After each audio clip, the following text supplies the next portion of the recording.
From today is from Matthew chapter 25. When he finally arrives, blazing in beauty and all his angels with him, the Son of Humanity will take his place on his glorious throne. Then all the people will be arranged before him, and he will sort the people out, much as a shepherd sorts out sheep and goats, putting sheep to his right and goats to his left. Then Christ will say to those on his right, "Enter, you who are blessed by my God. Take what's coming to you in this kingdom. It's been ready for you since the world's foundation. And here's why. I was hungry, and you fed me. I was thirsty, and you gave me a drink. I was homeless, and you gave me a room. I was shivering, and you gave me clothes. I was sick, and you stopped for a visit. I was in prison, and you came to me." Then those sheep are going to say, "God, what are you talking about? When did we ever see you hungry and feed you, thirsty and give you a drink? And when did we ever see you sick or in prison and come to you?" Then God will say, "I'm telling you the solemn truth. Whenever you did one of these things to someone overlooked or ignored, that was me. You did it to me."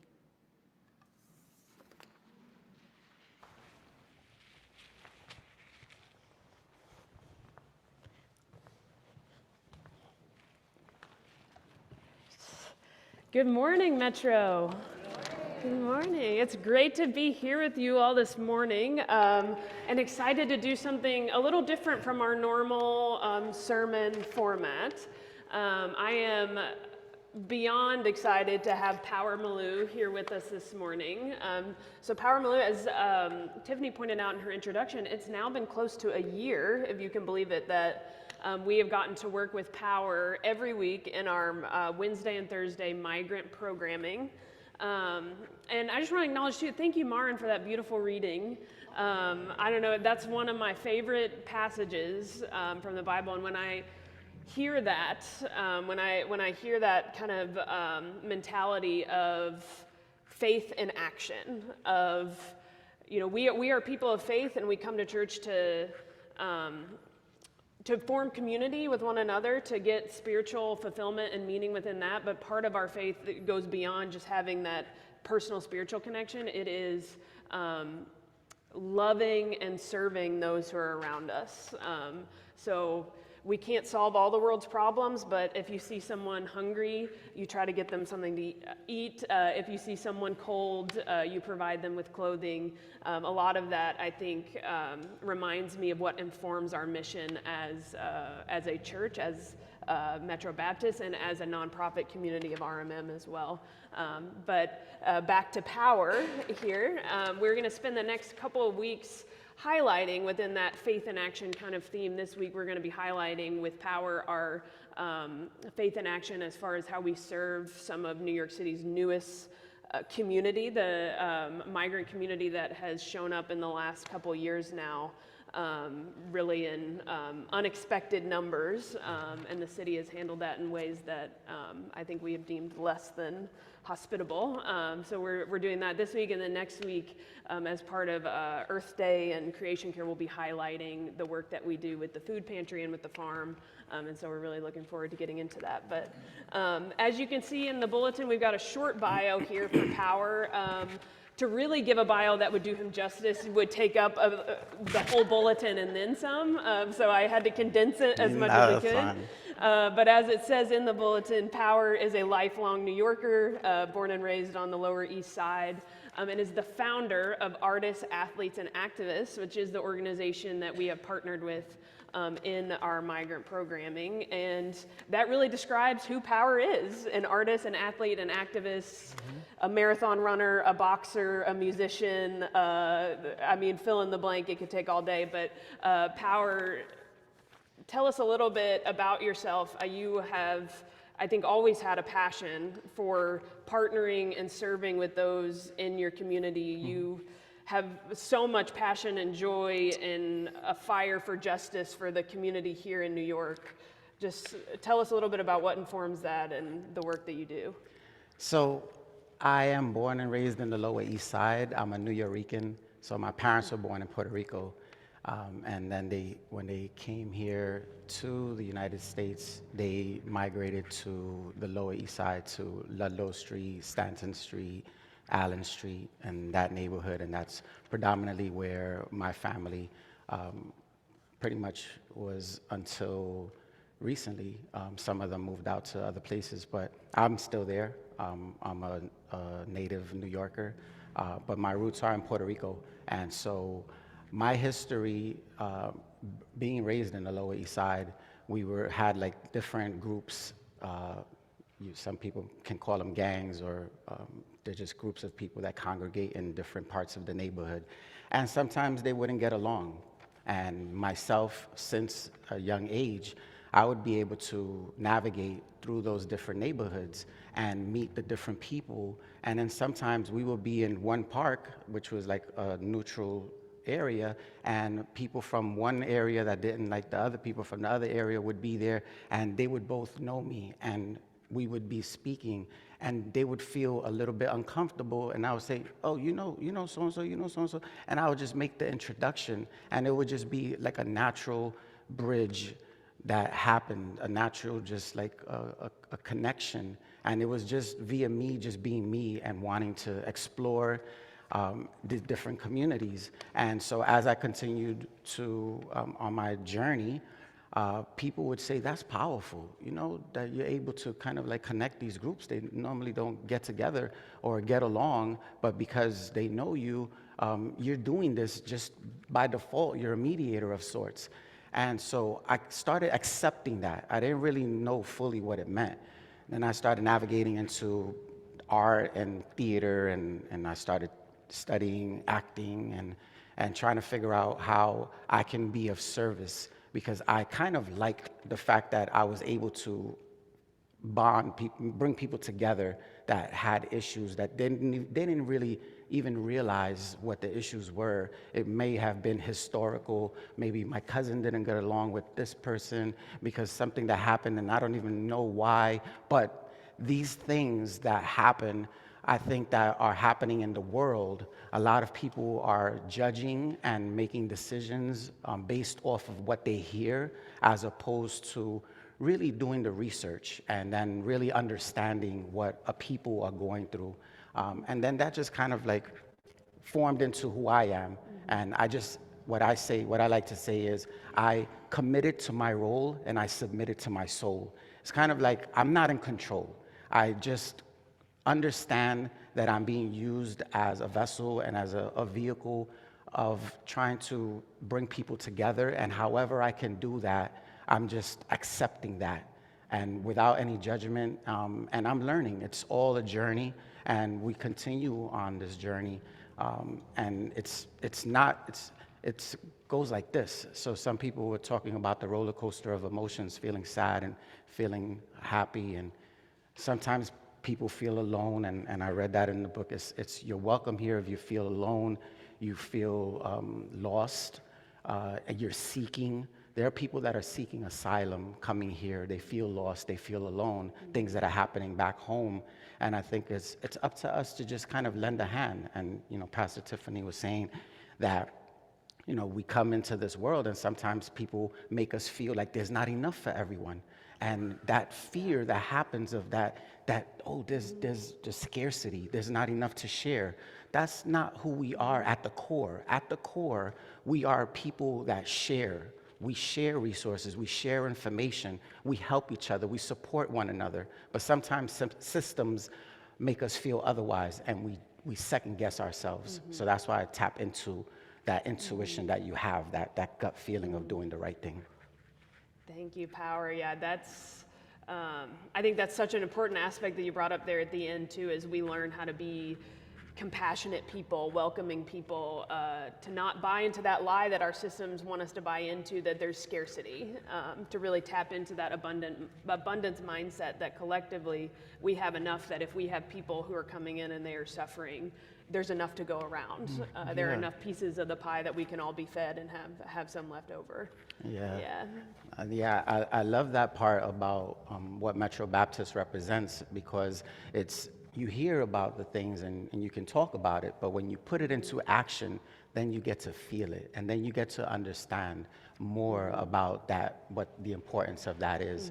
And so that's why I appreciate our partnership with Metro Baptist, and I want to talk about that. I don't know. Yeah, we're going to get into that. I've got a couple more questions for you, and I also meant to say at the beginning, we're going to have an opportunity as well in the same format that we do the Covenant of Concerns.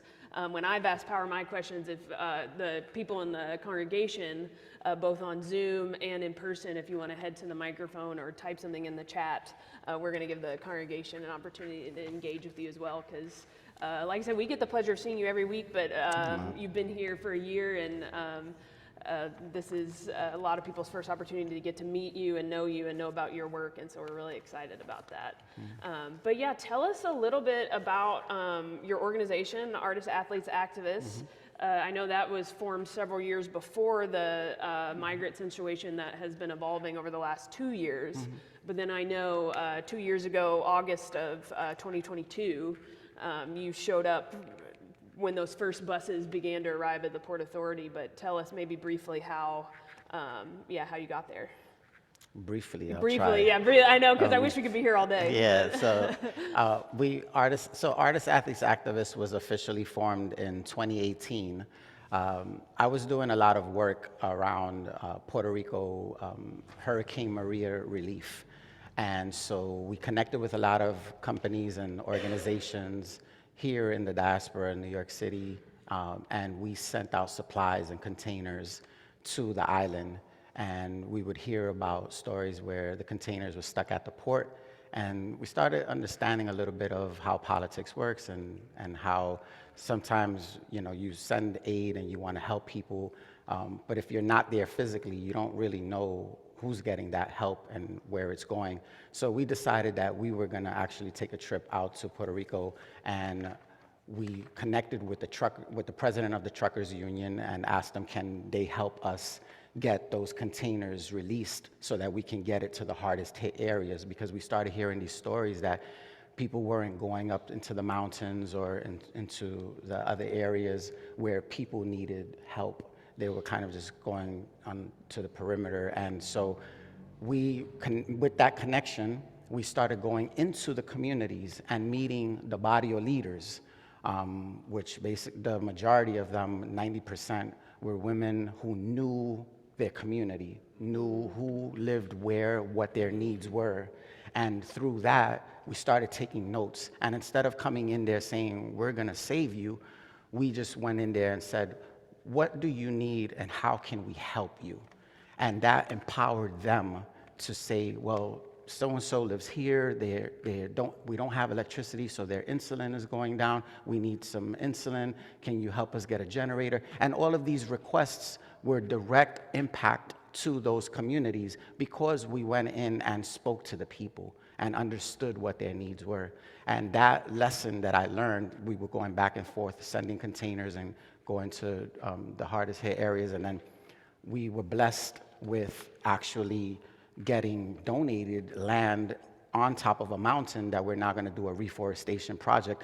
But I say that to say that sometimes we do things because we want to get something in return. And sometimes we don't get that in return, and then you say, why am I doing this for? I've been doing this just to make sure that people are okay, just for them to be okay and have a glimmer of hope. And that has allowed us to now have land on the island that we're going to be able to help way more people and do a whole project that has to do with reforestation, with agriculture, and with learning about the island. And so through that process, I came back to New York, and in 2020, in January of 2020, we had some earthquakes in Puerto Rico. So I went back and helped, and people were living in tents, and once again started using what I learned on the ground to support the people. And then the pandemic happened. Here in New York City, we started again understanding that politics gets in the way of humanity. And so what I learned in Puerto Rico was to go straight to the people. So we started going into the communities, into the housing developments, into the neighborhoods, and asking the people and finding out who are the leaders in those communities, because they may not have the title of leader, but everyone knows them. There's something about someone in that community that everyone gravitates towards, and they tell them their issues, or they share with them. And those are the people that you have to seek out and support and encourage and empower so that they can help their communities. And that's exactly what we started doing. And so we formed Artists, Athletes, Activists, because we also noticed that there were a lot of organizations that were kind of promoting that they were helping and projecting that they were helping, but they really weren't. And so I said, maybe I could be an example of that, how to do that as well, but in an official capacity as a nonprofit. And so that's how we were born, and we started helping out with bringing produce to people's homes and helping people, and again, asking them what are the foods that they enjoy and how can we support in that aspect, because there was a lot of food waste at that time. It's like, and then fast forward 2022, right down the block, August of 2022, a friend of mine called me and said, we have buses that are starting to arrive to Port Authority and no one is here to help. We see what you did with the work that you're doing. Can you come and support? And I went there, and since that time, I've never left. Never left, meaning that we're still welcoming the migrants that are coming into New York City. And in fact, today at Penn Station, we have an arrival that's coming a little later on. But so all the work that we did at Port Authority, we're continuing to do, except that we were kicked out of Port Authority in May of 2023 because, according to city officials, we were too welcoming. So the work that we were doing in their eyes was calling more people to come to New York City. I mean, figure it out. Little old organization like ours with we literally have maybe 4 or 5 people on our core team, but we move like a mammoth organization, but because, we just want to help. And so we've been a mobile help desk and continuing to help, and then we got blessed with connecting with Metro Baptist, and that's how we formed our partnership. Yeah. And it was a blessing to us as well. I think, as I said at the beginning, our goal as a community is always to try to figure out, to assess our neighborhood, who are the people that are the most vulnerable and the most in need. And I think we knew from day one that these individuals that are arriving on these buses with no resources, dropped off in a place that is totally unfamiliar to them, that is a community that is in crisis, that's in need of compassion and attention. But we didn't know quite how to do it. Obviously, in our clothing closet and in our food pantry and so many of our ministries, we're encountering so many of these people. But how do we do programming that really shines a light on this and is a gift to the people who are most vulnerable, most suffering? And then, we get, I believe it was Reverend Chloe Breyer, who's the head of the Interfaith Council of New York, who made that connection when we were needing a ministry. We had a home that needed a ministry, and you were a ministry that needed a home. And so it's been a beautiful partnership ever since. And I could talk about it all day long. And I encourage you all too, if you have a few minutes after service to hang around, if people want to talk more about it, look him up, look up some of the work that he's done, and also to educate yourselves on a lot of the political dynamics that's going on with the city of New York, the state of New York, and some of our newly arrived residents. It's sadly not been as hospitable or welcoming of a arrival as I think many of our faith communities would like. That a lot of people's first times experience in New York and in the United States has been tough. So I encourage everybody to stay informed on that in ways that you can support and help out. I was hoping to get to a question and answer time, but I think, like I said, there's so much to say that we might. No, it's not you. It's not you. I go on and on and on. We might have time, I think, maybe for 1 or 2 questions. If anyone has a closing. Okay, we might have to wait until. I'm fine. Oh, online? Just let them know if they want to. Oh, yes. If someone wants to put in the chat a comment or a question. We also, we'll have a microphone and camera set up with our Zoom folks too, if they have, Cool. if they'd like to engage with Power.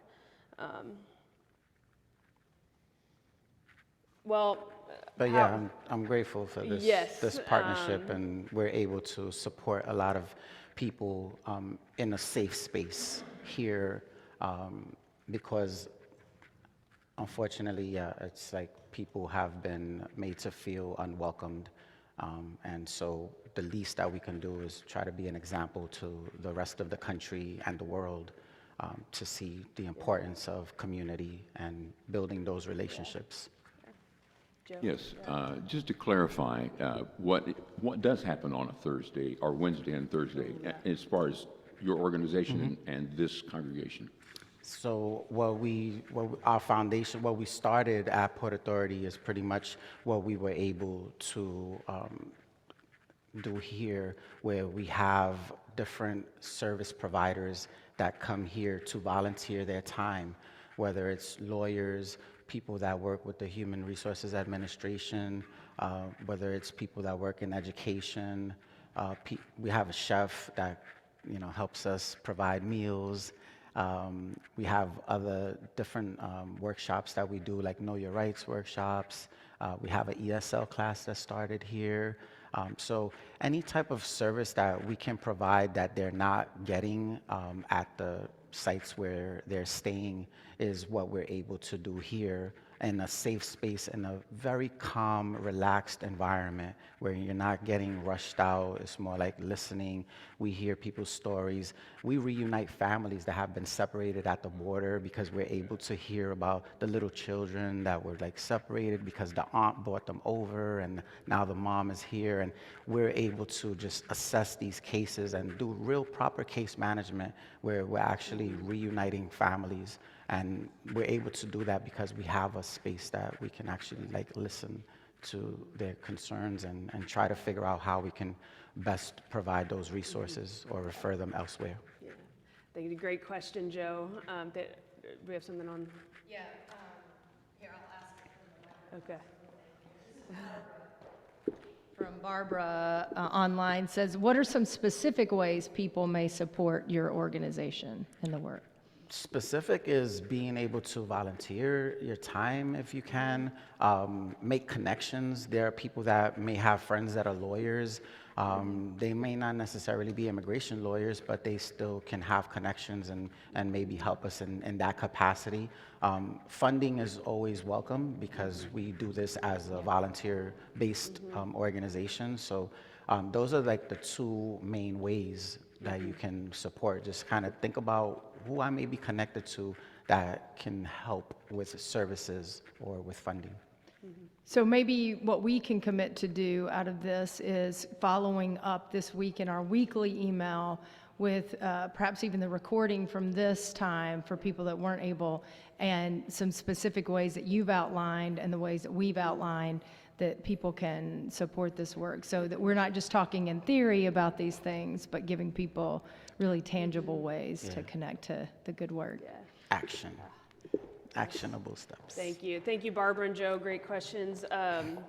Thank you, Power, for being here. I just want to kind of close it out by just saying what a gift it has been to host the work that you were already doing before we met you, and to be able to provide a space for that. When I look at this sanctuary, I mean, this sanctuary is a holy space, but it's a holy space for more than just worship. And so to see it during these programs, to see people of all different faiths, we have people of all different faiths volunteering, Christian, Muslim, Jewish communities volunteering, as well as people of different faiths that we are serving. And so to get to see things like families being reunited in this space, or someone after months without work finding a job in this space, or I think back to a few weeks ago, there was a disabled child here who Power was able to get. There's a specific kind of standing walk. I believe it was cerebral palsy that he, and to watch this child right over there where Marcus and Connie are, walked, like stood up and walked for the first time. Yeah. And so,